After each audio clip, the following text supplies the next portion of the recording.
Good evening, everyone.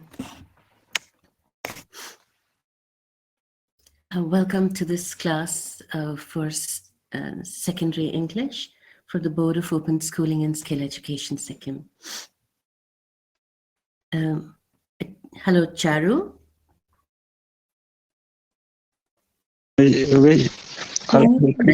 Ma'am. Good evening. Good evening. How are you? I'm so glad you could join in. How are you? Sir, ako niyo. I don't know what's the issue, but somehow we can't have the video. But anyhow, okay, Charu, is this the first time? Is this the first time that you're joining the class? Hello? Hi, Charu. Hello, sir. Charu, this is the first time you are joining, is it? Kaniya. Okay, Charu, do you have the book with you? Yun. Kaniya. A book है आपके पास? Okay. Okay. बच्चा आप एक बारी lesson number 12 निकालोगे, please? Lesson number 12. हाँ जी, chapter 12. Chapter 12. Chapter 12. Tenali Raman stories. Roman stories. Okay, ma'am. Ram, take your time, please.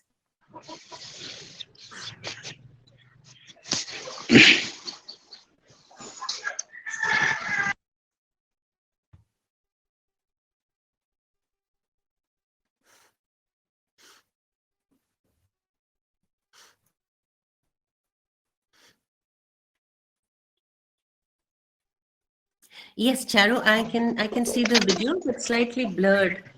Yeah. Can you open the book, please? Tenali Raman stories.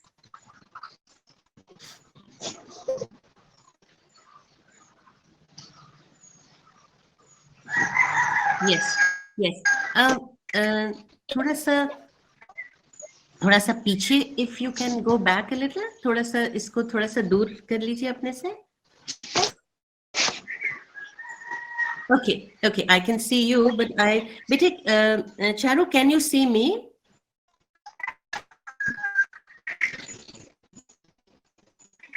Hello? Charu, आप मेरे को देख सकते हो screen पे?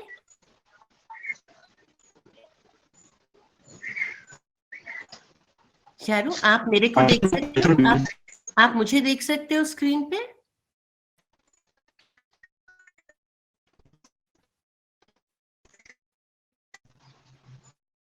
हाँ जी, yeah, I can see you, बच्चे. Can you see me on the screen?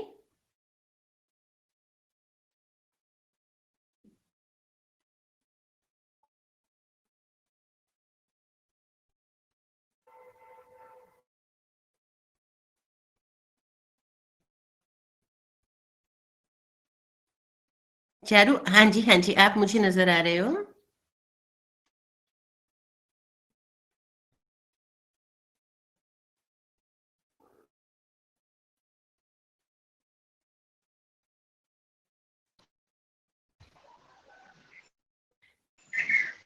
Charu, आप मुझे देख सकते हो क्या?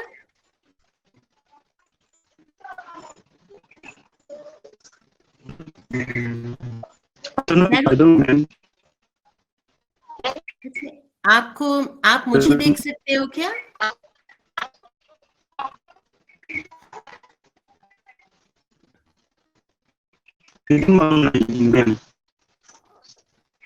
मुझे आवाज नहीं आ रही है बच्चे, बट एनीवे, चारू, ये चैप्टर नंबर 12 आप खोलो प्लीज, आपके पास में बुक है?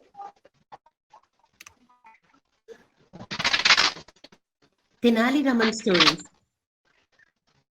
I'm not starting with grammar today because when there are more children, then it'll be more beneficial.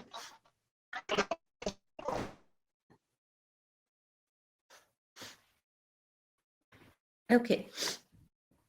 So let's begin with this chapter, Tenali Raman stories. The Wit of Tenali Raman is a collection of stories about Tenali Raman from his childhood to when he was in the court of Krishna Devaraya. Tenali Rama was a poet and advisor in the court of King Krishna Devaraya. He was also known as the court jester because of his witty and humorous stories. After the loss of his father, Ramanand, his mother moved in with Raman's uncle to their native village of Tenali. This was how he came to be known as Rama of Tenali or Tenali Rama. Tenali Rama was known to be a very intelligent child. Despite the lack of a formal education, his thirst for knowledge kept him going. He learned as much as he could, but despite the passing of time, his mischievous streak was not to be contained. What does this mean, not to be contained? This means that it carried on just the way it was. They couldn't stop him from being mischievous. Tenali Rama had a penchant for solving issues using his intelligence and values. Hence, his stories give great moral values for kids.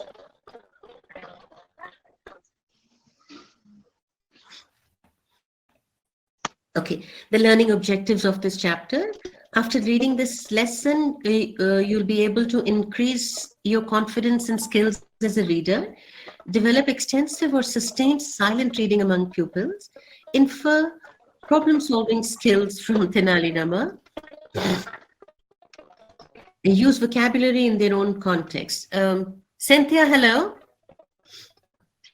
Good evening. Cynthia, can you hear me?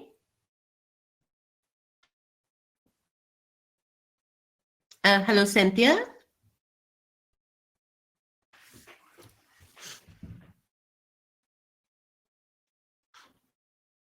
Anyway, welcome, Bache. So we started reading chapter number 12, Tenali Rama stories. I'm sure you have the books by now, but if you don't have the book, just open chapter number 12 on the PDF that's been sent to you. So the first story is Handful of Grain and Coins. There was an arrogant woman named Vidyalata in the Vijayanagara kingdom. She was proud of her accomplishments and loved showing off her intelligence. One day, she put up a board outside her house, offering anyone 1,000 gold coins if they could outsmart her wit, wisdom, and intelligence. Many scholars took up her challenge, but she could not be defeated. That is until one day a man selling firewood arrived. He started out shouting on top of his voice outside her door. Irritated with his shouting, Vidyalata asked the man to sell her his firewood. The man said he would sell her his firewood in exchange for a handful of grain.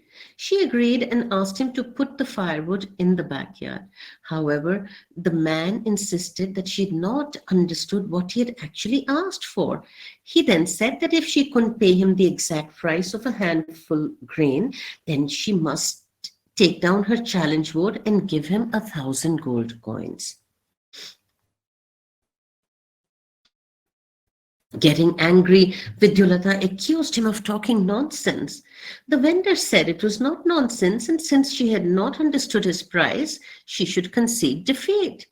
Hearing these words, Vidyalata started getting frustrated with the vendor. After hours of arguing, they decided to go to the provincial court. What is the meaning of provincial? This is a person who has come from somewhere outside its capital city. The judge heard that what Vidyalata had to say and then asked the firewood vendor to give his explanation. The vendor explained that he wanted a handful grain, which means a singular grain that would fill a hand. Since she failed to understand this, Vidyulata was bested, and therefore she needed to take down her board and give the vendor the 1,000 gold coins. Impressed, the judge agreed, and the matter was resolved. After Vidyulata took down her board, she asked the vendor who he really was. Doubting a simple firewood vendor could have bested her. Taking off his disguise, Tenali Rama revealed himself. He wanted to teach the arrogant and snobbish Vidyulata a lesson in being humble. Lesson learned, hopefully at least. So, the moral of the story is be humble about the talents and gifts you have. Then you have the summary for this. Cynthia, can you hear me?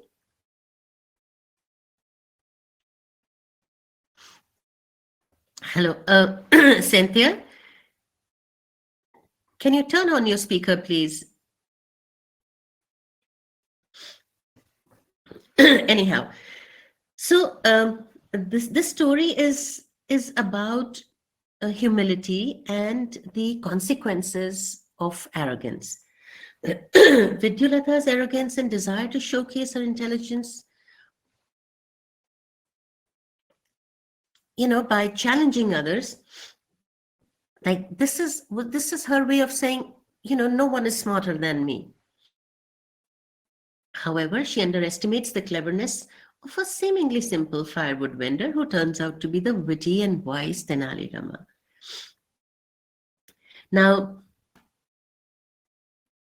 we have some questions here in 12.1. Answer the following questions in one or two sentences. Where did Vidyulata live? What was the announcement of Vidyulata? What was the announcement she made?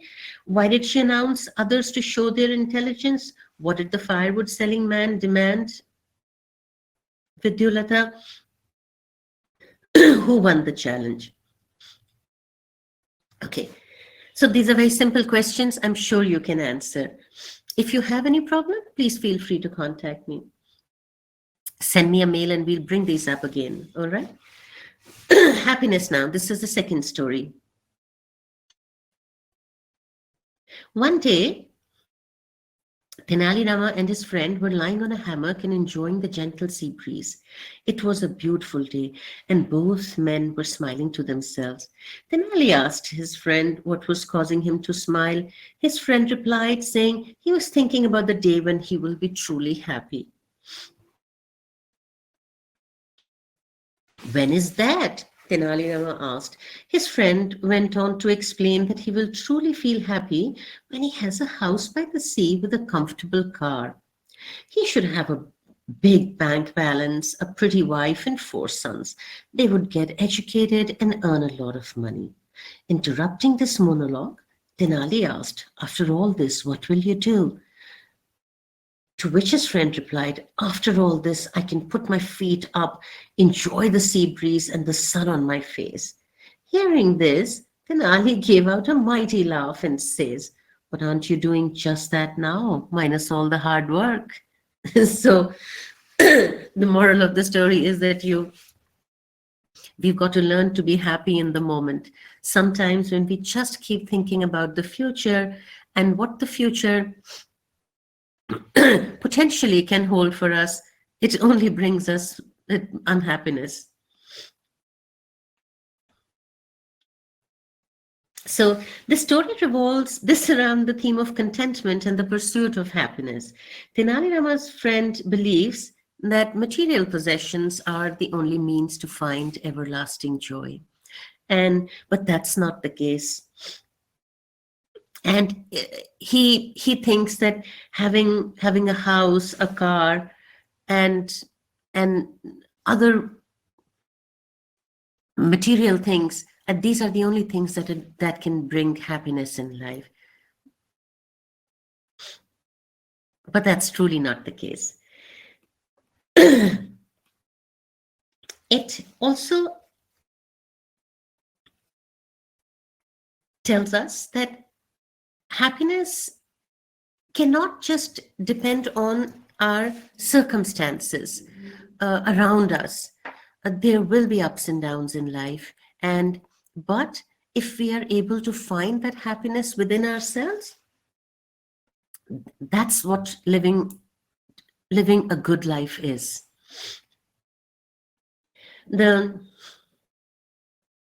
This is story number 3, the cursed man or king. So there are some of these, if you find any difficult words or anything that you don't understand in the chapter, Charu, please feel free to ask me.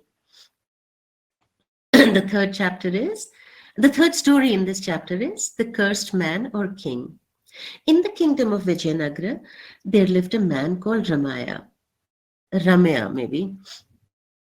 The rumor was that if one saw Ramaya in the morning, he would be cursed and not be able to eat the whole day. The king wanted to test it out for himself.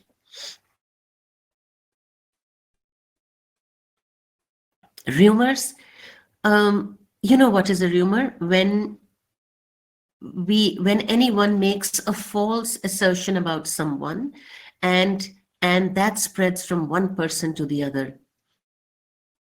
It's a really mean thing to do to someone. It can ruin their lives. The gods made the arrangements for Ramaya and set up a room right next to the king for him. The next morning, the king walked to Ramaya's room so that he could look at him first thing and test this rumor out. It so happened that at lunchtime, the king spotted a fly in his meal. He asked the cook to take it away and prepare fresh lunch. By the time lunch was served again, the king had lost his appetite. Appetite, the desire to eat. He realized that this rumor was indeed true.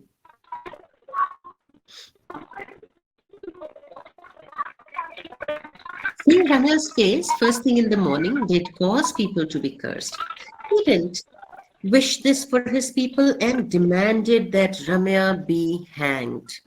Now, what a terrible conclusion to come to on the king's part.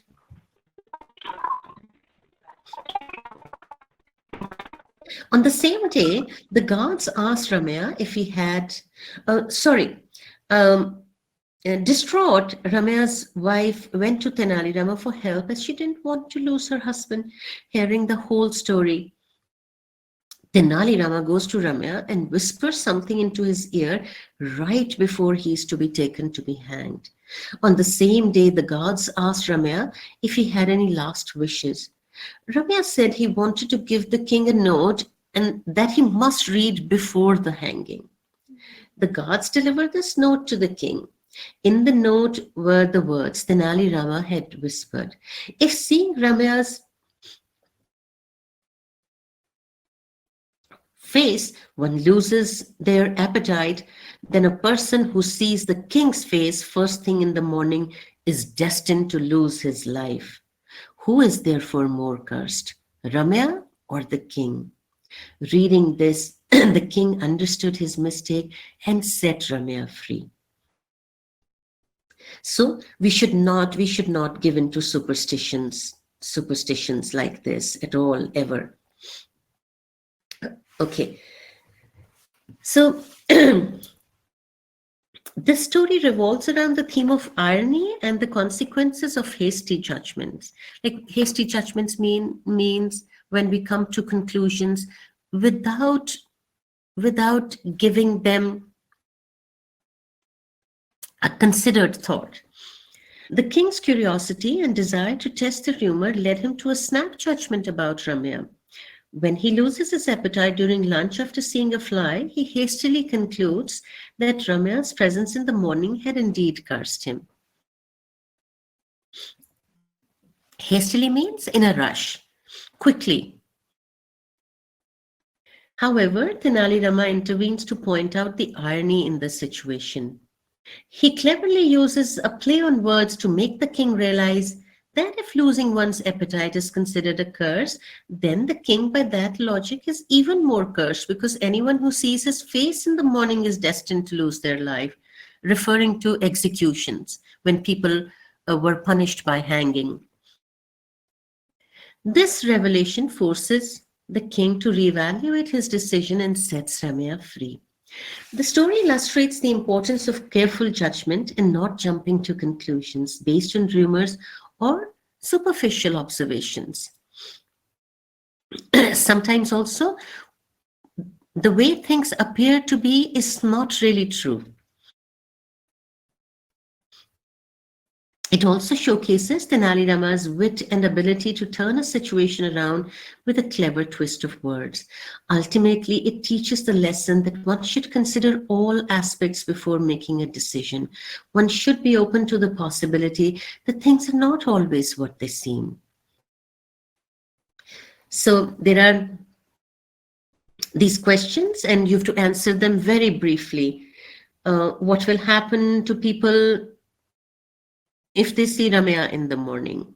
What did the king decide to try? Who saved Ramya? How did Tenali save Ramya? The fifth story in this chapter is Rama and the Foolish Thief.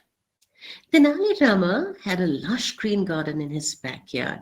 Once upon a time, Tenali got so busy with the royal court that he couldn't find time to take care of his garden. As a result, the garden started withering. What is the meaning of withering? Like drying up.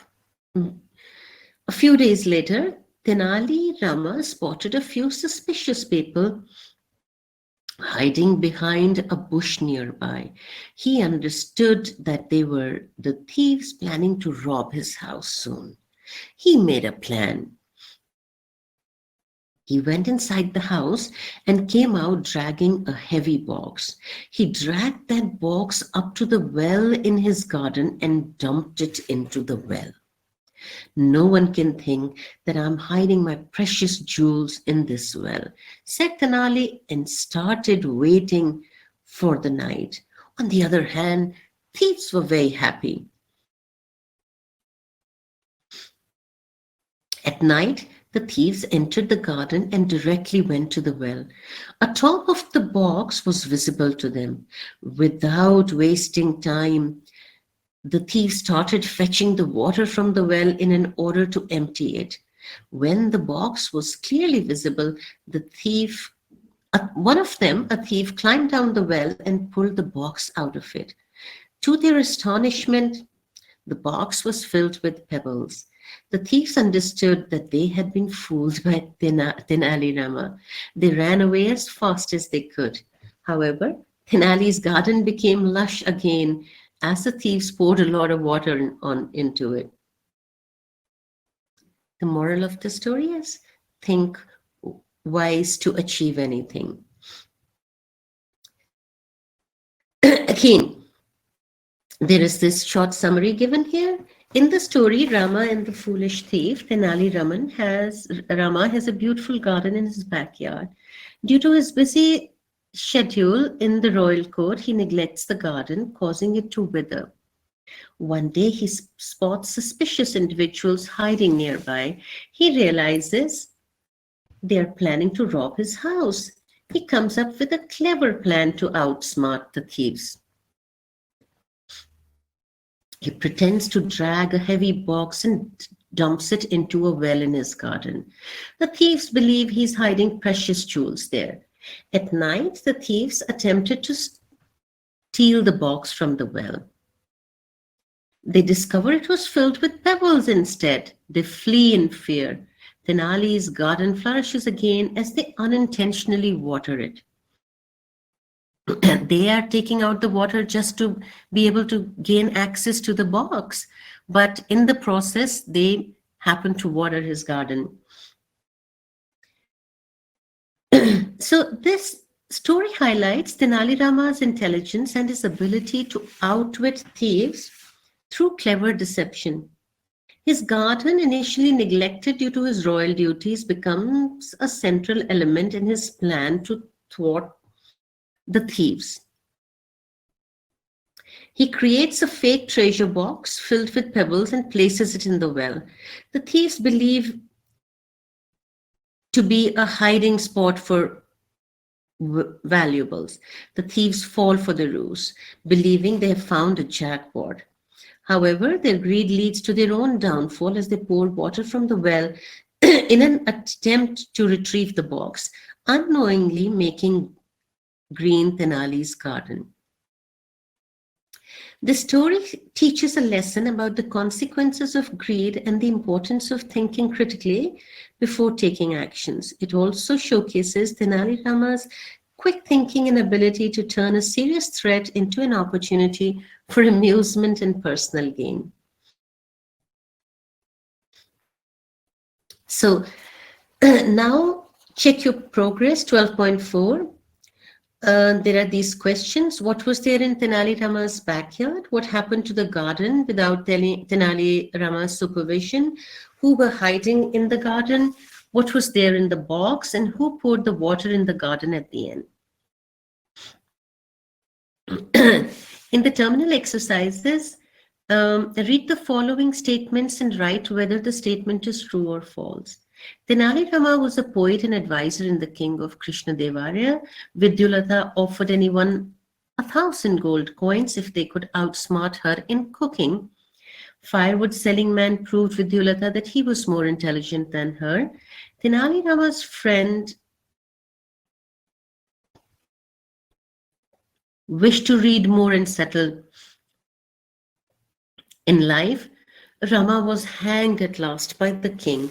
The thieves got jewels from the box. There are also these questions. What moral was generally depicted in Tenali Rama's stories? Why do we read stories? Pick out the nouns from the stories.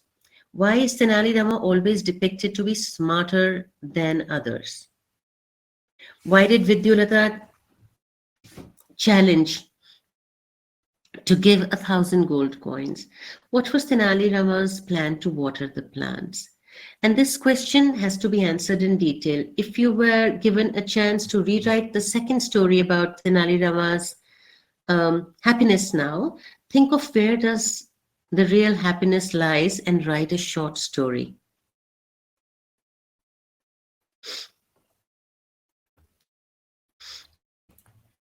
Okay, so now let's learn about prepositions. What are prepositions? These are words that show the relationship between nouns or pronouns and other elements in a sentence. Prepositions can be of various types. For example, prepositions of place, location, time.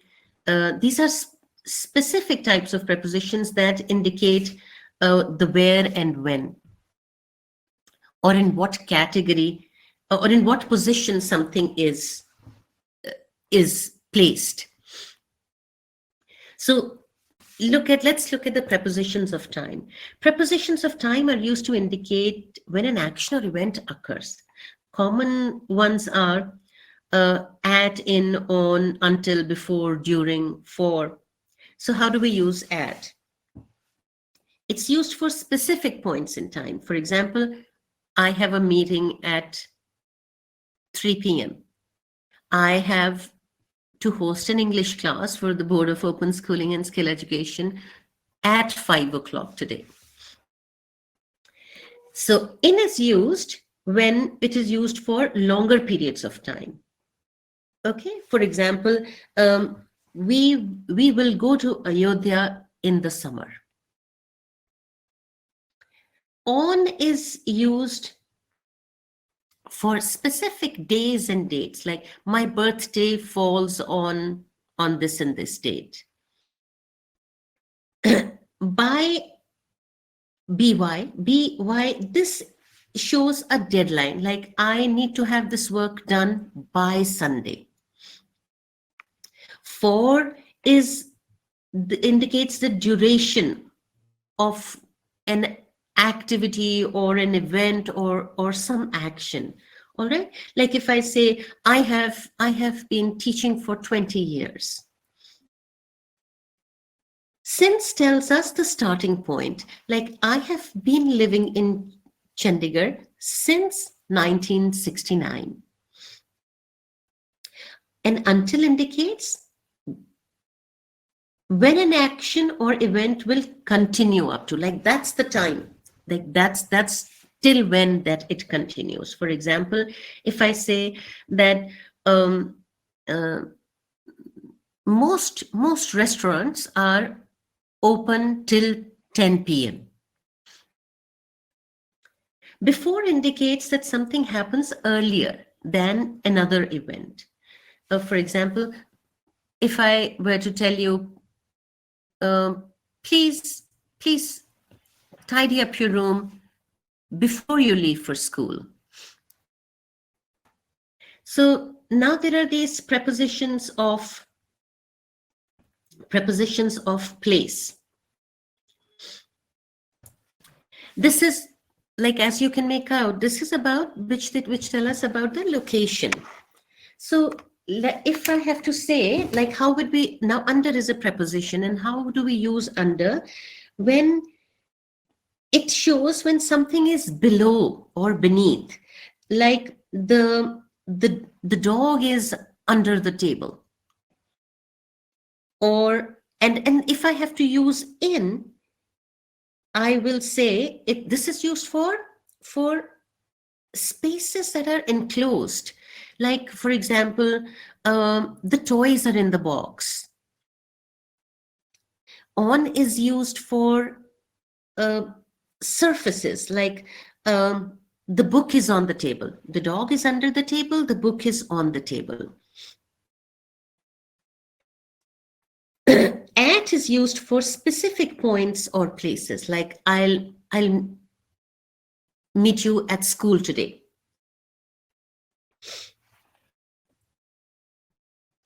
Between indicates the position in the middle of two things. For example,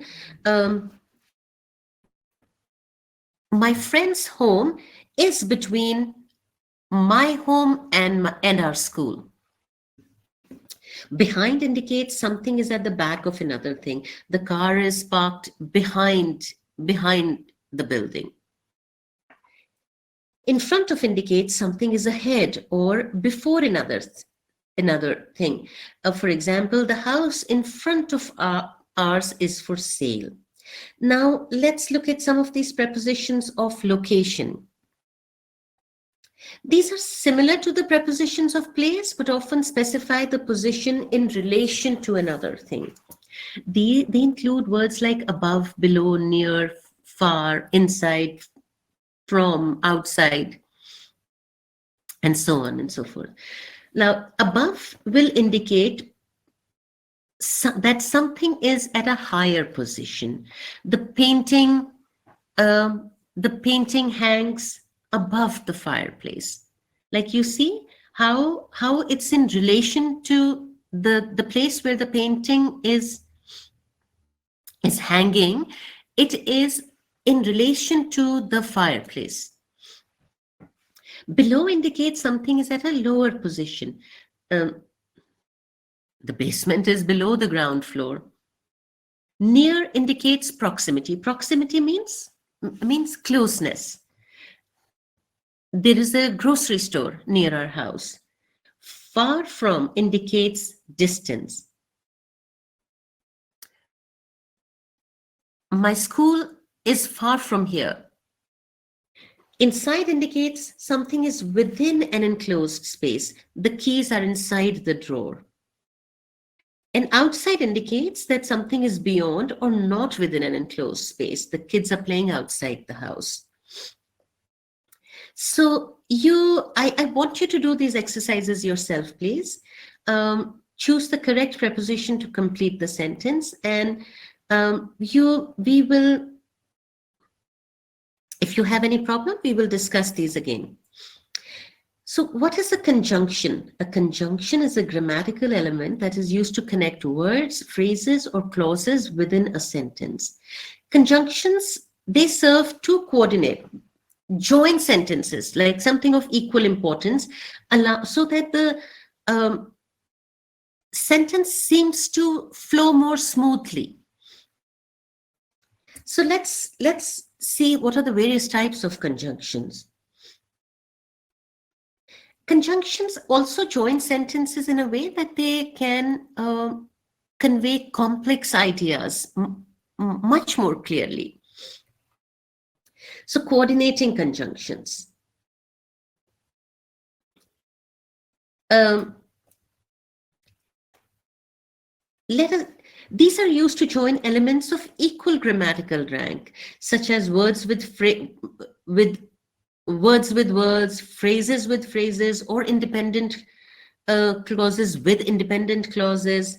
These are coordinating uh, conjunction. So one where the acronym FANBOYS, FANBOYS. This is a very good way of remembering coordinating conjunctions. Fanboys, which stands for and nor, but, or, yet, so. Fanboys. Okay. For is used to indicate a reason. She studied hard for she wanted to excel in her exams. And is used to join similar ideas or elements. I like to read books and I also enjoy watching movies. You see how two similar things are being joined. Nor used to introduce a negative alternative. Neither the cat nor the dog is allowed on the couch. But used to introduce a contrast or exception. He's tired, but he will finish the project tonight. Or is used to present alternatives. Like, for example, would you like tea or breakfast, or tea or coffee for breakfast? Yet is used to introduce a contrast or an unexpected result. For example, it was late, yet she continued working on her assignment. So is used to indicate a result or a consequence. It started raining, so we decided to stay indoors. Subordinating conjunctions. Subordinating conjunctions are used to join an independent clause. What is an independent clause? It's a clause which is a complete sentence, complete thought in itself. And a dependent clause is something that cannot stand on its own. They establish a dependent relationship between the clause, like subordinating conjunctions, showing cause and effect, time, condition, or other relationships. For example, let's see how because can be used as a coordinating, subordinating conjunction. Because will indicates a reason, a cause. She stayed home because she was feeling unwell. You see, so it's giving us the reason. And like the coordinating conjunctions were simply joining those two sentences. Not that either of the latter sentence was giving a reason for the former one. No, not at all. Although this introduces a contrast. Example, although it was raining, they went for a walk. While indicates simultaneous actions. He studied while his friends played video games. That means both the actions were happening simultaneously. Since indicates a cause or time. Since she moved to the city, her life has changed. Unless expresses a condition that must be met for something to happen. Like, you cannot enter the examination hall unless you have a valid ID. Like, see, now having that valid ID, that's a condition that has to be met. After indicates, like, it's just a way of, like a time marker, like it indicates sequence of events. Like after the concert, they went out for dinner. So the third kinds are correlative conjunctions. Correlative conjunctions, these link equivalent elements in a sentence. They work in pairs, connecting words, phrases, or clauses. For example, both and, okay, both and. Now this is a correlating conjunction. Both Sarah and Tom are coming to the party, right? Either or. We would go either to Ayodhya to see the Ram Mandir, or Benares to see the Ghats. Neither nor. This indicates the negation of two options, like neither the red shirt nor the blue shirt fits me. Not only, but also. These add emphasis and indicate two related ideas. Excuse me, he's not only intelligent, but also hardworking. Whether or, this introduces alternatives. Like if I say, I'm not sure whether I should go to the concert or stay home. Like this is talking about options. So there are these few exercises. Please just do these about the conjunctions also, and read these stories again. And in case you have any questions about the prepositions or the conjunctions or anything from either of the stories in this chapter, please feel free to email me. Thank you so much. I had a great time.